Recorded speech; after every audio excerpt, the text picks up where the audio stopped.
coow suuf moo am ci diwaanu Wakhinane Nimzatt ndaxte askan yi dëkk ci quartier Angle Mousse Bagdad ak li ko wër ñoom ñooy ñaawlu seen jëfinu maire Racine Talla bi nga xam ne nee nañ fu mu toll nii leen rek moo ko soxal mooy daal di xar suufu seen école maternelle bi nga xam ne moom rek moo nekk ci gox boobu ngir mën fa def benn centre commercial ñoom ñu jàpp ne lool du dëgg du yoon. Ramos Sissoko bi nekk ndaw pencu réew mi moo yore seen kàddu. C'est la seule école maternelle du département de Guédiawaye. Pourquoi ñu jël suñu école maternelle di ko ériger en centre commercial loolu lañ wax ne ñun waa Wakhinane Nimzatt d'accord ñu ci te lii nga xamante ni suñu patrimoine la ñu mun ko jël ériger ko en CM pour suñu doom yi suñu génnee ci école yi nga xam ne noo nekk aux alentours ñu mun leen a insérer ci école ci CM bi. ay nitam daal la jël ñu wut seen benn promoteur def nañ ma ay proposition yu nekk nag j'ai rejeté parce que nag lii suñu patrimoine la bañ na ko dafa nekkoon sax un centre de vote mais dañu dem ba dindi centre de vote bi dañ fa tabaxoon aussi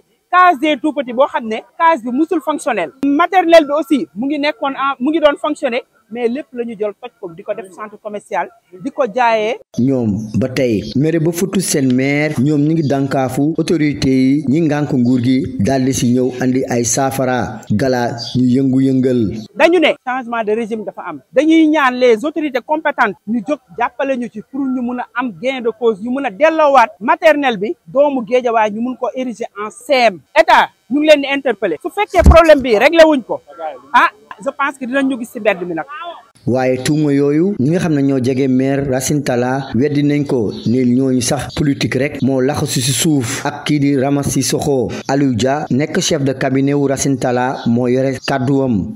Racine Talla moom maire la boo xam ne bu yokkul école du wàññi école comme député Guédiawaye comme député Wakhinane muy wax naan du ñu nangu ñu toj case de tout petit bi pour def fa centre commercial lu mu sa fonctionnel wax dëgg fa yàlla jàpp naa ni war nañ fa def luy fonctionnel wax naa Racine na porter plainte parce que def na accusation yu grave dégg naa mu ne am na ñu ko seet si defal ko ay proposition pour corrompre ko pour mu ànd ak ñoom na wax ñan la. fu mu toll nii coow laa ngi mel ni Tulle Male ci diwaanu Wakhinane Nimzatt diggante askan bii di yeewoo ci Angle Mousse Bagdad ak li ko wër ak seen maire Racine Talla ba tax ñenn ñi sax jàpp nañ nguuru Sénégal war na ci ñëw àtte galaa muy indi musiba ku mandaan. litige foncier à Wakhinane Nimzatt, les populations des quartiers Angle Mousse Bagdad et environ dénoncent les agissements malsains de leur maire Racine Talla qui selon eux veut à tout prix spolier une partie de leur unique école élémentaire pour les besoin de l'implantation d'un centre commercial. Abiboulaye Baro porte leur parole. Notre maire, M. Racine Talla, et son équipe sont en train de construire un centre commercial dans le périmètre même de l'école maternelle. Ils ont dû trouver un promoteur pour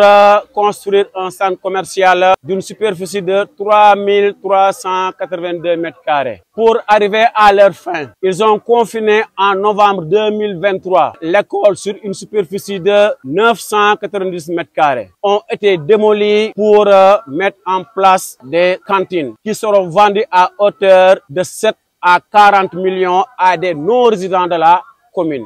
Elle est la seule école maternelle du département de Guédiawaye. Ces habitants de Wakhinane Nimzatt, très remontés contre leur maire, demandent aux autorités étatiques de réagir pour éviter le pire. Et pourtant, cette école, c'est un patrimoine qui appartient à l'État. Nous espérons que cette fois-ci, notre cri de cœur sera entendu par les nouvelles autorités et prendront des décisions idoines, puisqu'on est dans l'ère du Djoubal Djoubanti. Cependant, ces accusations sont battues en brèche par le camp du maire, par la voix de son chef de cabinet, Aliou Dia, qui parle de dessous politique pour s'en prendre à la députée libérale de la localité, Ramos Sissoko. Nous tous nous savons que le maire Racine Talla est un militant des droits de l'enfant, donc je ne vois pas l'opportunité qu'il puisse raser une école maternelle, alors que ça c'est archi faux. J'ai même dit au maire de porter plainte. Nous ne sommes pas à l'ère de la politique. C'est vraiment déplorable en tant que député de l'Assemblée nationale. Pour le moment, le climat est très tendu entre ces habitants des quartiers Angle Mousse, Bagdad et environ concernant ce projet du maire Racine Talla, d'où la nécessité pour les autorités étatiques de venir arbitrer.